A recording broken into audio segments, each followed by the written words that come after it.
क्या आप कभी ऐसी सूरत-ए-हाल में रहे हैं, जहां सब कुछ बेउम्मीद लग रहा हो, लेकिन फिर भी अपने उम्मीद की एक किरण थाम रखी हो क्योंकि आप जानते थे कि खुदा सब कुछ कंट्रोल में रखता है? आज के हिस्से में यिर्मयाह बिल्कुल इसी मकाम पर है। यरूशलेम मुहासरे में है। लोग अपनी बगावत की वजह से सजा का सामना कर रहे हैं, और फिर भी इस अंधेरे में खुदा उम्मीद देता है। यहाँ असल बात बिल्कुल वाज़ेह है। हत्ता के सबसे तारीक लम्हों में भी खुदा के वादे उम्मीद और बहाली लाते हैं। यिर्मयाह की कहानी हमें याद दिलाती है कि हालात चाहे कितने ही संगीन क्यों ना हों, खुदा अब भी काम कर रहा है और उसके अपने लोगों के लिए मंसूबे अच्छे हैं।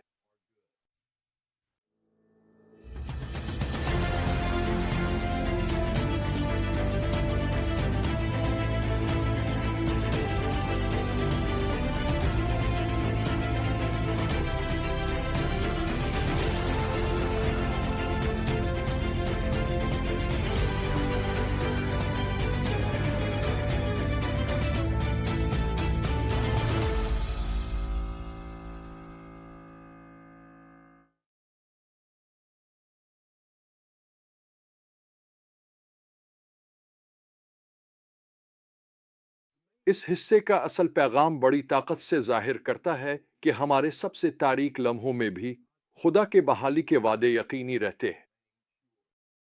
जिसने आसमान और ज़मीन को पैदा किया, इसके लिए कुछ भी मुश्किल नहीं। ये हकीकत कलाम मुक़द्दस के सबसे हैरत अंगेज जायदाद के सौदे के जरिए सामने आती है। जरा इस मंजर का तसव्वुर करें। यरूशलेम मुहासरे में है। यिर्मयाह खुदा की सच्चाई बयान करने की वजह से नजरबंद है, और हर चीज फौरी तबाही की तरफ इशारा कर रही है।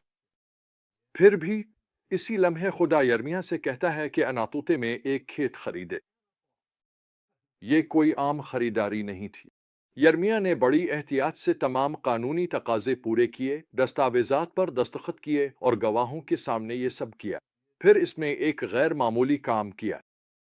उसने वो दस्तावेजात एक मिट्टी के बर्तन में महफूज करवा दी, ताकि वो तवील अरसे तक कायम रहे। ये खुदावंद का एक अमल था। ये एक गैर मामूली ईमान का इजहार था, जिसमें ऐलान किया गया कि अगरचे यरूशलेम तबाह हो जाएगा, खुदा अपने लोगों को बहाल करेगा।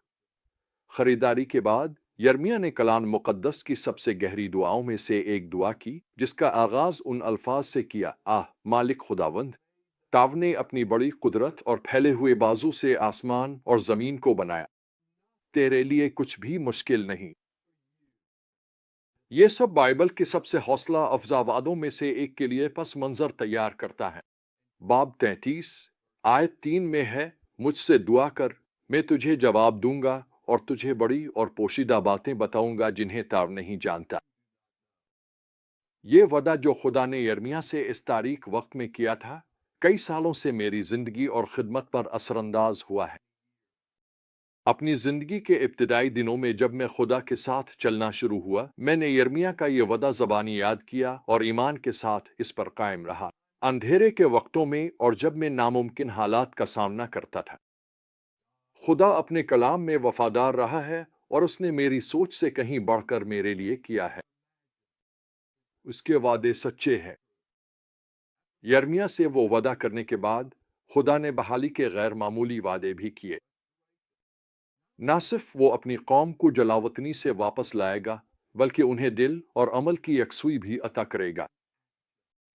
वो उनके साथ हमेशा का अहद बांधेगा और अपनी पूरी मोहब्बत और जान के साथ उन्हें इस सरजमीन में बसाएगा। सबसे अहम बात यह है कि वो दाऊद की नस्ल से एक रास्तबाज शाख का वादा करता है, जो एक पेशगोई है यसू मसीह के बारे में, जिन्हें खुदावंद हमारा रास्तबाज नजात दहिंदा कहा जाएगा। तो हम आज इन सच्चाइयों को कैसे अपनी जिंदगी में लागू कर सकते हैं? सबसे पहले हमें याद रखना चाहिए कि कोई भी सूरत हाल खुदा के लिए इतनी तारीक नहीं कि वो इसमें काम ना कर सके। जिस तरह इसने यरूशलेम की तबाही यकीनी नजर आने पर भी बहाली का वादा किया, इसी तरह वो हमारी सबसे नाउमीद हालतों में भी उम्मीद ला सकता है। अगर मैंने अहिया के बारे में कुछ सीखा है तो वो ये है, खुदा नामुमकिन हालात में भी काम करता है। वो वहां अंधेरों को चीर देता है जहां उम्मीद की कोई किरण नजर नहीं आती। वो रेगिस्तान में भी जिंदगी ले आता है। दूसरी बात, हमें खुदा के वादों पर इतना भरोसा करना चाहिए कि हम उन पर अमल भी करें, चाहे दुनिया को ये गैर मंतकी ही क्यों ना लगे। यर्मिया का वो खेत खरीदना सिर्फ खुशफहमी नहीं थी, ये ईमान का अमली मुजाहिरा था।